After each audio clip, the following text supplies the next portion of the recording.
అది స్త్రీల పట్ల దాడులు కానివ్వండి, లేదు పురుషుల్లో ఒక రకమైన దాడులు కానివ్వండి, ఏదైనా సరే ఒక స్త్రీ అంటే అయ్యా అమ్మవారు, ఓ మాతృస్వరూపము, గౌరవించు, దండం పెట్టు, కుమారి పూజ చెయ్యి, ఇవన్నీ మన ధర్మంలో ఉంది. కానీ ఇప్పుడు ఈ ధర్మంలో ఏమవుతుందంటే ఒక స్త్రీ అంటే ఆట వస్తువు, స్త్రీని ఒక వస్తువు కింద చూడు, నీ సుఖం తీర్చడం కోసం మాత్రమే ఈ భూమి మీద తిరుగుతోంది.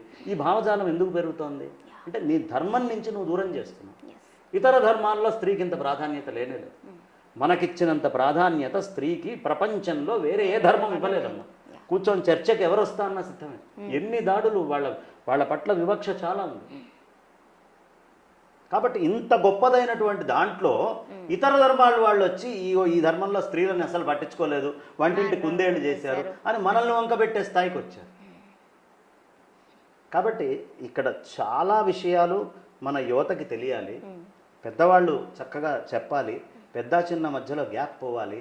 ఎంతసేపు ఉన్న ఫోన్ పట్టుకొని నేనేం చేయాలి అని కాకుండా పెద్దవాళ్ళని ఆశ్రయించాలి, కొన్ని పుస్తకాలు తెచ్చుకోవాలి, ధర్మానికి సంబంధించి చదువుకోవాలి. ఇంత ఉత్తమమైనటువంటి భావజాలం ఎక్కడా లేదు. మీరు ఏ మంచి మాట అయినా చెప్పండి, మొట్టమొదటిది వైదిక ధర్మమే కదా. ఇవాళ ఉండి జీవించి ఉన్న మతాలన్నిటిలోకి మొదటిది ఏది? హిందూ ధర్మమే కదా, వైదికమే కదా. ఈ వైదికంలో చెప్పబడినటువంటి మంచి మాట ఏదైనా ఆ గ్రంథాల్లోంచి తెచ్చి నాకు చూపించండి. అన్ని మంచి మాటలు ఇందులో ఉన్నాయి.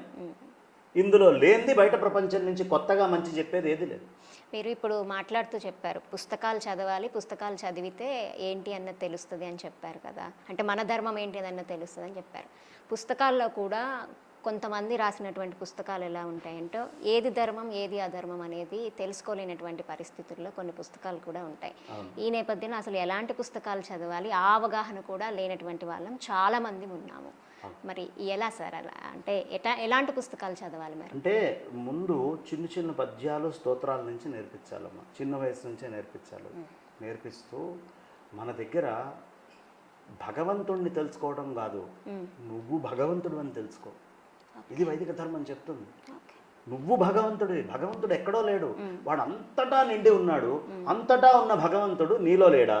నువ్వు వేరు వాడు వేరు అని రెండు చెప్పావంటే రెండు వస్తువులు ఉన్నాయి. అప్పుడు పరమాత్మని నువ్వు ముక్కలు చేస్తున్నావు. పరమాత్మ ముక్క కాదయ్యా, వాడంతటా ఉన్నవాడే నీలో ఉన్నాడు. ఆ చైతన్యం నీలో ఉండబట్టే, లేకపోతే ఇప్పుడు చచ్చిపోయిన తర్వాత జడంగా ఇట్లా పడుకొని ఉండే శరీరము, దాని నోట్లోంచి మాటలు వస్తున్నాయి, దాని ముక్కులోంచి గంధం పీల్చుకుంటోంది, దాని కంట్లోంచి చూపులు వెళ్తున్నాయి, దాని యొక్క చర్మానికి స్పర్శలు తెలుస్తున్నాయి, దాని చెవులకి శబ్దాలు తెలుస్తున్నాయి. ఏ శక్తి వల్ల ఇవన్నీ తెలుస్తున్నాయి? ఏ శక్తి పోవడం వల్ల జడంగా పడుకొని ఉంది? కాబట్టి ఆ శక్తి ఏదో నీ లోపల ఉంది. ఆ శక్తి ఏంటో నువ్వు తెలుసుకుంటే నువ్వే పరమాత్మవి. ఇది చెప్పగలిగేటటువంటి మతము, ధర్మము ఈ ప్రపంచంలో ఏదైనా ఉంటే హిందూ ధర్మమే. అంతా పరమాత్మ అని మనం ఎందుకంటాం తెలుసా? ఇప్పుడు వాళ్ళైనా అడుగమ్మ, దేవుడు అన్ని చోట్ల ఉన్నాడు అంటారా? అనరా? సర్వాంతర్యామి. అంతటా ఉన్న దేవుడు చెట్లో లేకుండా పోయాడా? పుట్టలో లేకుండా పోయాడా? అంతటా నువ్వు చూడగలవా? ఇక్కడ కూర్చొని అంతటా ఉన్న దేవుడిని ఊహించుకో. నీ వల్ల అవుతుందా? ఊహకు కూడా అందదు. నీ వాక్కులకి నీ మనస్సుకి అందదు. కాబట్టి ఊహకి వాక్కుకి అందంది అంతటా ఉండి ప్రకటమవుతోంది చూడు, బయటకు కనిపిస్తోంది కదా. కనిపించే దగ్గర దృష్టి పెట్టి ఆ భగవంతుడిని ఆరాధించు. ఆ కనిపించకుండా లోపల ఉండే శక్తి నువ్వవుతావు. అందుకని మనకి ఇన్ని విధాలైనటువంటి ఆరాధనలు చెప్పుకుంటాయి. అన్నిట్లో ఉన్నది ఒకటే పరమాత్మ చైతన్యం. ఇది భారతీయుల యొక్క గొప్పతనం, భారతీయుల యొక్క ఆ సాహిత్యం.